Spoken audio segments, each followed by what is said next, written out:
try to finish up this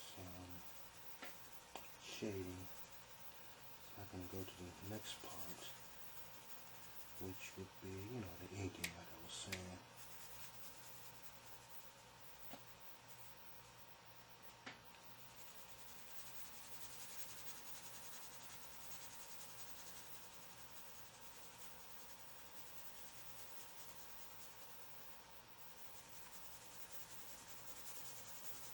I really actually can't wait to start inking there and then coloring, just to see the difference, so you can see the different the transition from pencil shading to inking to the actual finished product of the finishing coloring. I think that was really just going to look really nice and be very interesting to see how we do it the heritage way. I have looked at so many tutorial videos on different things and how people do it, and I always wanted to do my own for many years. I was actually thinking about doing this kind of thing back in the early 80s and everything, but with the new camcorder that I got for Father's Day, it's a lot better than the old camcorder I have that use a cassette tape. This is high definition camcorder, so that makes a big difference on the quality of the video. With my old camcorder, the videos look all kind of grainy, and I really didn't like that very much. So, very pleased with how the first part of this video came out. Oh, by the way, I talked to my friend and business partner, Tyrannese, and he's definitely looking forward to showing what he can do video-wise. And I think you will definitely enjoy it. By the way, I can let you know that American Sentinel #2 will be from the printer, hopefully, before we leave for the Comic-Con International. And I'm really hoping that it does come. But for those of you who didn't even get to see American Sentinel #1, an artwork done by Eric Durheit. And sorry, Eric, if I'm saying your name, pronouncing it wrong. But he's a wonderful artist who did the first issue as well as the second issue of American Sentinel, and he will be doing the drawing for the third issue of American Sentinel. And of course I can't forget Adam Russo, who did the scripting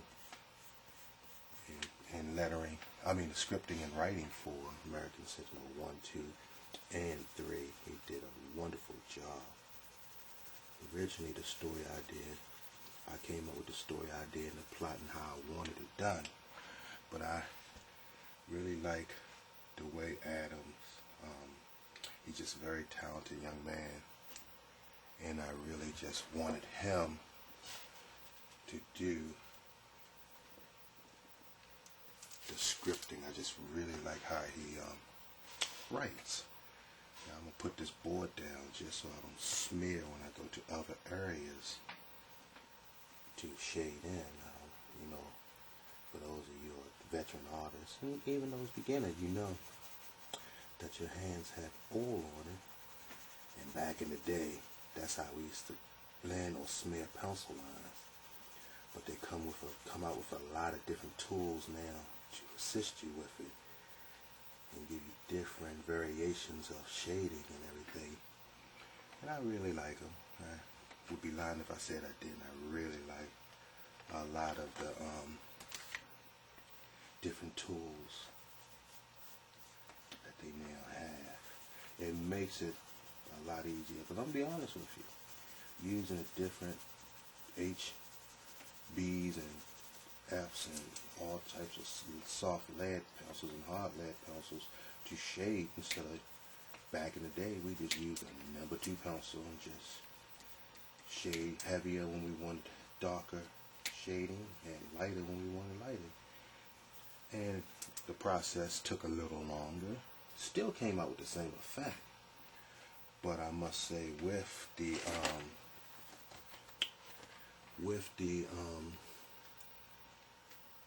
addition of the different soft pencils that we now have, the process can be a little faster depending on, what you're doing.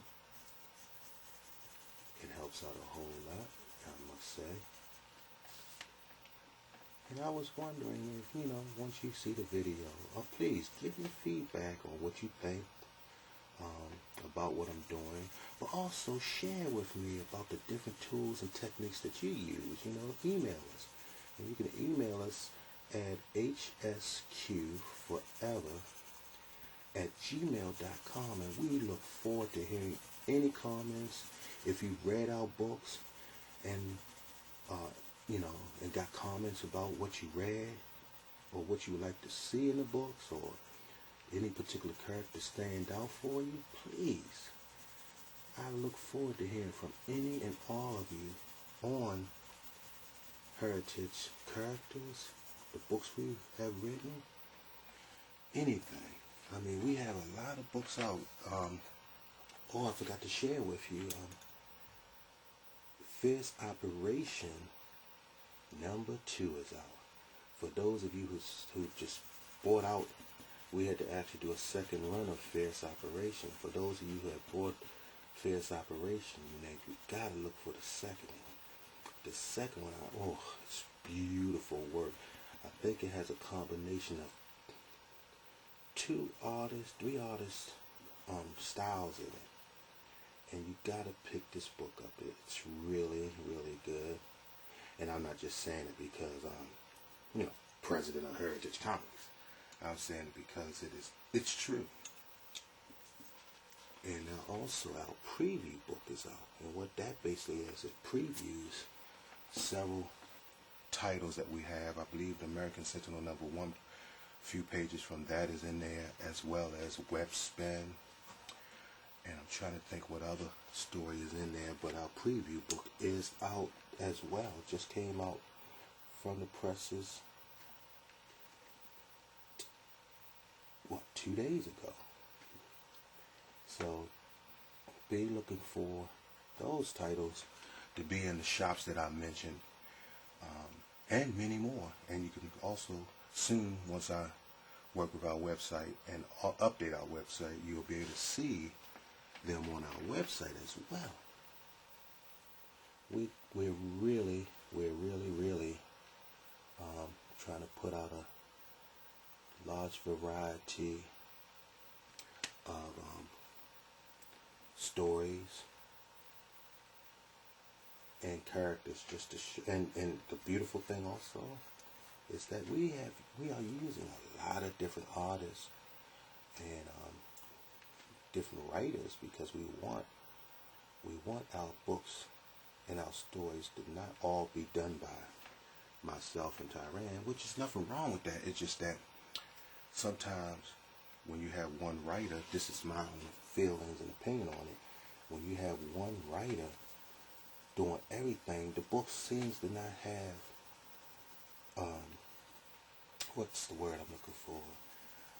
It just all seems the same. I mean, don't get me wrong, the writing is really good, but it's just I like to get different people working on different things for us so that we can have a uniqueness about ourselves. I don't want everybody writing or drawing the same way. And that's why when artists come to us or email us and say they would like to do some work for us and stuff like that, I get excited, because that means it's someone who see things totally different than I do and will draw things totally different than I do. So we have been very successful, and like to thank a lot